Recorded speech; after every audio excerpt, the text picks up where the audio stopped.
Throughout the semester, I've been looking at the Yemeni civil war and its cultural, economic, and political implications. This conflict serves as a proxy war in a larger Middle Eastern strife.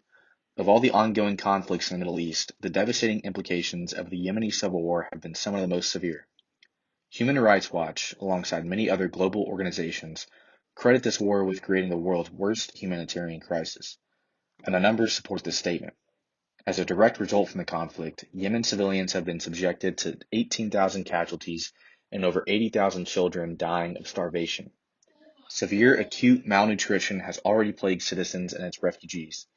As UNICEF says, the children in Yemen are truly experiencing a living hell. Warfare belligerents have treated Yemen as a rule-free zone. Unlawful airstrikes, purposely depleting resources, and attacks targeting women and children. Yemen is one of the most dangerous battlefields in the world. It is an uncivil civil war. So who is fighting in this war, and why? Looking at the cultural aspects can answer this. The two most powerful countries in the Middle East are Iran, shown in red, and Saudi Arabia, shown in blue, and are involved in numerous proxy wars in the region and in order to establish prominence. Iran is a predominantly Shia nation, while Saudi Arabia is predominantly Sunni.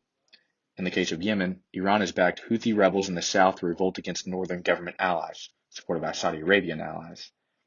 After the Arab Spring, Yemeni government was unstable and weak, and Iran and Houthi forces saw the opportunity for power. But Yemen has had a unique cultural history, associating with many smaller family clans as opposed to a strong central government. Houthi rebels are fighting for a religiously motivated, strong political network, while most Yemenites voice opposition to this. Although research connecting the war with Yemen's rich cultural history is shallow, it is a strong driving factor in the sectarian nature today. The impact of the conflict on Yemen's economy is devastating. The population was already struggling, but has since been sent into poverty and starvation. Poor management of resources has created a primary economy with no means of production. Government forces have redirected funds from much-needed infrastructural projects to weapons and military operations. Saudi airstrikes on oil fields have severely disrupted production and increased economic vulnerability. Lack of development and resource mismanagement has catapulted up to 78% of the population into poverty.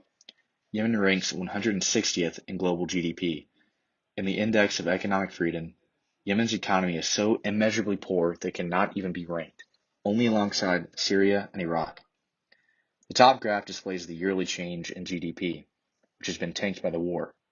The bottom graph displays the absolute free fall that production has taken. The civil war has completely destroyed Yemen's already unpromising economy. In terms of the political structure of the conflict, Sunni and Shia Muslims greatly differ in their interpretations of Sharia law and political structures. This is a driving motivating factor in the involvement of both Iran and Saudi Arabia. Yemen's recent political history revolves around a neo-patrimonial system, but has morphed into patronage and pluralism, which are not inherently bad, but when coupled with large-scale corruption, results in a detrimental and ineffective rule. In 2014, the government of Yemen lifted fuel subsidies under pressure from the IMF, resulting in mass organized protests from the Houthi movement. Counter-movements, censored from the international community, and a faulty transition process eventually led to an armed conflict.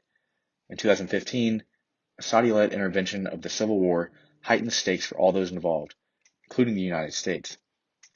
This has only increased the number of armed militant groups involved and greatly decreased the chance for negotiations. Much like the economy, Yemen politics are in complete disarray, with no clear governing force. This conflict is one example of the dangers of the sectarian nature of the Middle East. The combatants of the Yemeni civil war are identified by the Council on Foreign Relations as a combined four separate movements fighting against each other. 20 main belligerents and 31 nations or organizations providing support to at least one of the movements. This has led scholars to identify this as a permanent crisis, with no end in sight. Despite little attention in the global media, Yemen is truly experiencing the world's worst humanitarian crisis. In my research for this project, and throughout the semester as a whole, I've learned what it means to make sense of myself on a global level.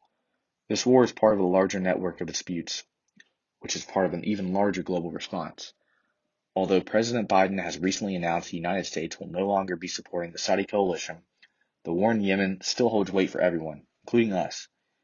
It is in everyone's best interest for negotiations to advance throughout the entire region.